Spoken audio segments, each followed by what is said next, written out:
Assalamualaikum warahmatullahi wabarakatuh. Selamat siang semuanya teman-teman sekalian. Semoga sehat-sehat saja ya. Ini hari merupakan pertemuan kita yang ke-6. Ya.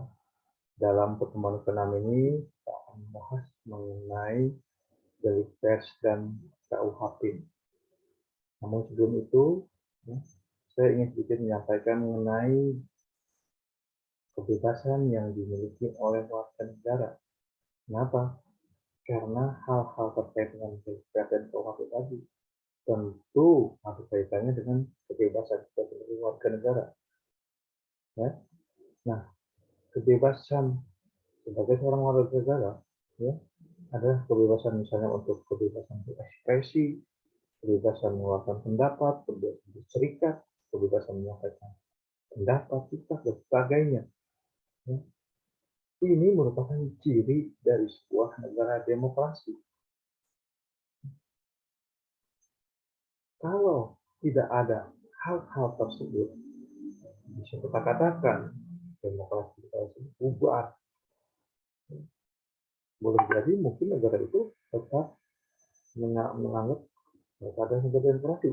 Padahal kenyataannya kebebasan dari warga negaranya diberangus, dibungkam.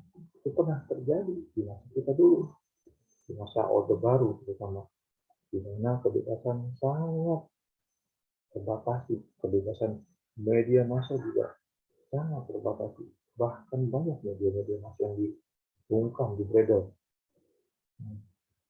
Apalagi kalau kita melihat contoh dari sebuah negara-negara yang menganut sistem komunis, terutama kalau kita lihat di Korea Utara misalnya, pernah tidak Anda melihat apa yang dilakukan oleh warganya yang menyampaikan hak mereka, kebebasan mereka? Hmm? Hampir tidak ada kebebasan di negara-negara seperti itu, karena benar-benar dibatasi, dibungkam.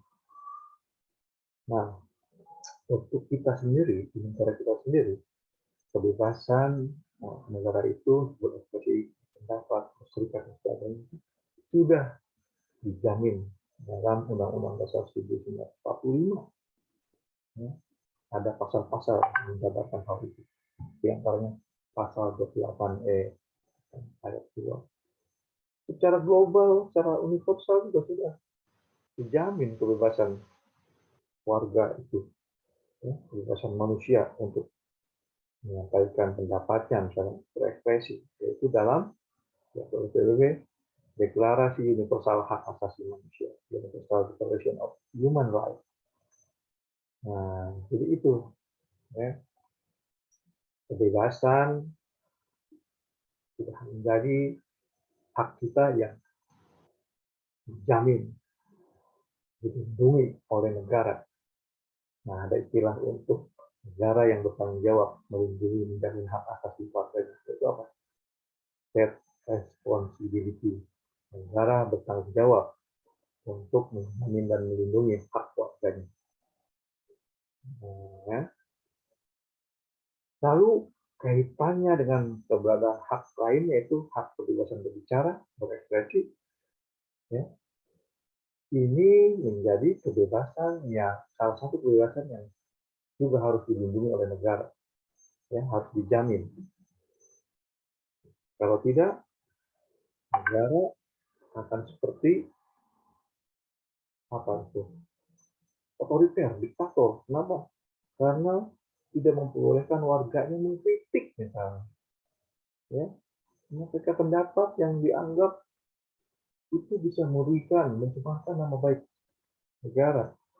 Nah, ini pun harus dijaga, dijamin nih, jangan sampai hal itu terjadi. Maka kuncinya ya, antara hak atas kebebasan berekspresi dengan kehormatan atau reputasi negara, ya, ini harus bisa bersinergi, bersinkron, ya. Jangan sampai demi mencegah nama baiknya tercemarkan misalkan atau dirugikan, negara tidak memperbolehkan ada kritik-kritik dari warganya atau sebaliknya. Jangan sampai karena kebebasan itu terlalu dibuka, terlalu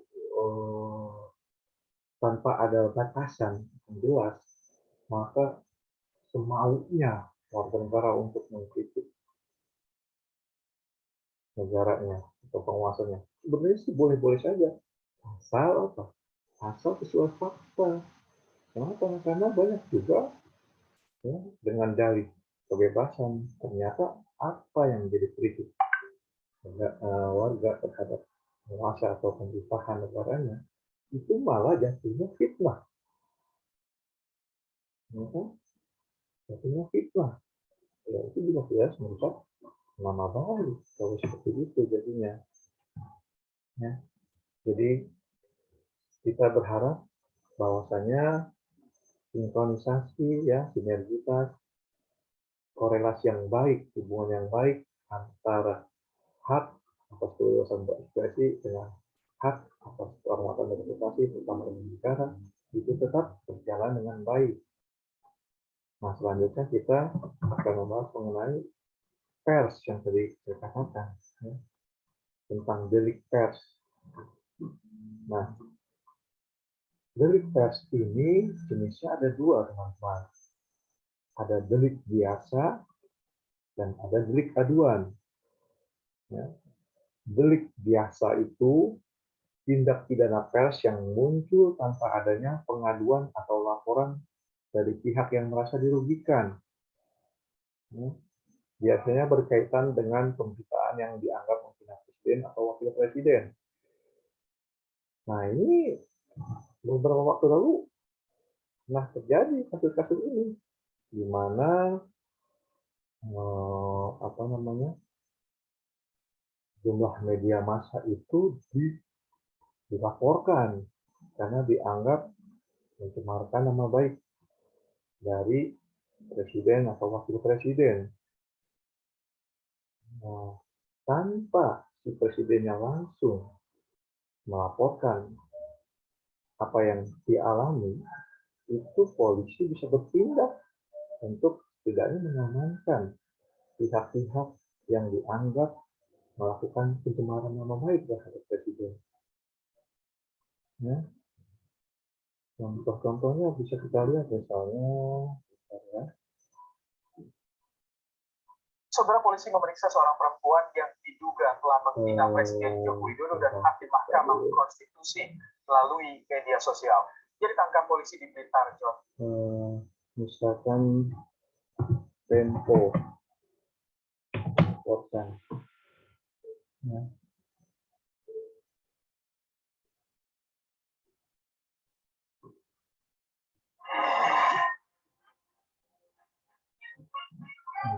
Lihat.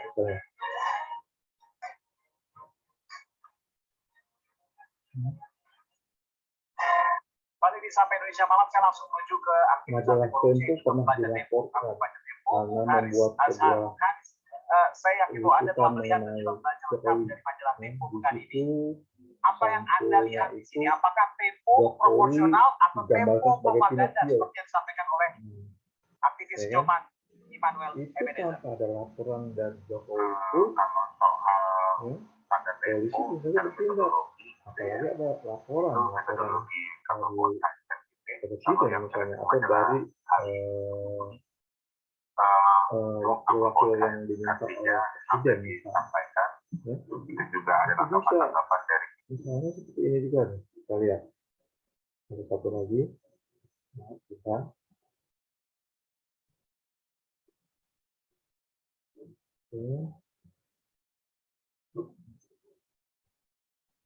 nah ini masih tentang yang laporan tadi mengenai pencemaran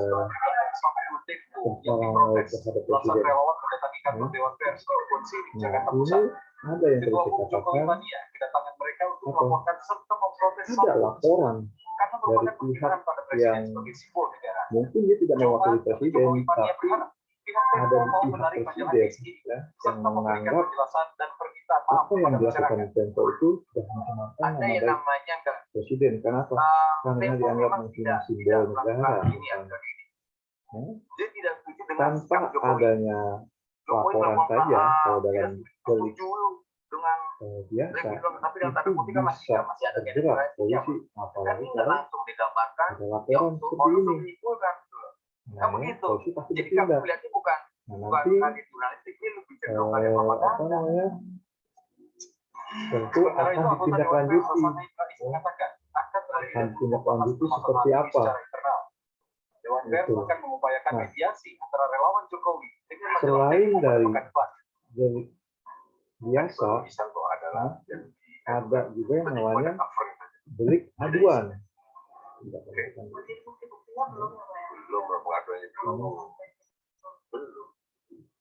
Oke, sebelumnya juga ke dalam delik pers tadi ya, delik biasa tadi ya. Biasanya itu sebelum pada jenjang yang lebih tinggi ke pengadilan ya akan coba dimediasi dulu oleh Dewan Pers, karena ini kan terkait dengan pers ya. Nanti andai kata memang tidak ada solusinya, bisa langsung beranjak lebih ke jenjang lebih tinggi ke pengadilan misalnya ya. Artinya apa? Artinya akan coba diusahakan untuk diselesaikan oleh Dewan Pers. Kenapa? Karena ini terkait dengan media, dengan pers ya. Banyak kasus-kasus contoh seperti ini, bukan hanya yang sekarang, sebelum-sebelumnya itu sudah banyak. Nah, yang kedua selain delik delik biasa tadi ada yang namanya delik aduan. Ya.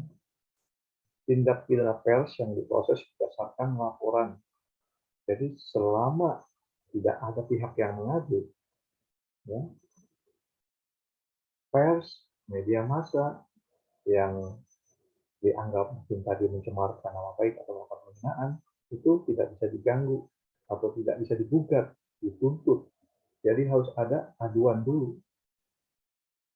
Tadi yang barusan video itu bisa juga masuk ke delik aduan, kenapa? Karena sudah ada aduan, ya, ya oleh si siapa itu relawan Jokowi tadi.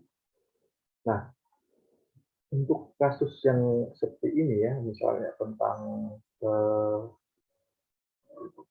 delik aduan ini, ya, itu pernah kejadian sebentar kita, kejadian di mana sebuah media massa diadukan karena dianggap mencemarkan nama baik. Nah, itu pernah kasus menimpa Rakyat Merdeka saat itu. Ya, pernah diadukan oleh Akbar Tanjung karena dianggap menghina, mencemarkan nama baik Akbar Tanjung dengan tampilan foto seperti ini dan judul bersama, ya kan? Apa sengaja dihabisi Golkar nangis darah. Ya, dan tampilannya aja benar-benar ya mungkin dalam kubunya Akbar menganggap ini sebuah pencemaran nama baik, tapi kan kalau dari sisi media ya ini adalah terkait kritik. Nah, ini ya kasus ini pernah jadi sekitar tahun 2002 2003-an. Saya di awal-awal pertama kali pernah di Rakyat Merdeka. Ya. Ketika dibawa ke Dewan Pers segala macam, ternyata mentok, artinya pihak dari Akbar Tanjung ingin lanjutkan ke pengadilan, ya. Sehingga akhirnya apa? Akhirnya dibawa ke ranah pengadilan, ya. Nah, kemudian pengadilan yang tentunya akan menentukan apakah pakai mereka ini bersalah atau tidak dari bukti yang ada tentunya, ya. Nah, ini karena ada pihak yang mengadu, yang merasa namanya dicemarkan, ya, oleh media massa, dia melakukan pengaduan. Ini yang disebut dengan delik aduan. Nah, gitu. Jadi kalau dalam KUHP ada pasal-pasal yang terkait dengan delik aduan ini. Ada pasal 310 tentang pencemaran kehormatan nama baik, pasal 311 tentang fitnah. Biasanya sering berkaitan kan tuh. Atau pasal 315. Ini pasal 310 dan pasal 311 biasanya berkaitan. Pencemaran nama baik, dia menganggap difitnah, seperti yang tadi Akbar Tanjung itu. Itu. Ya.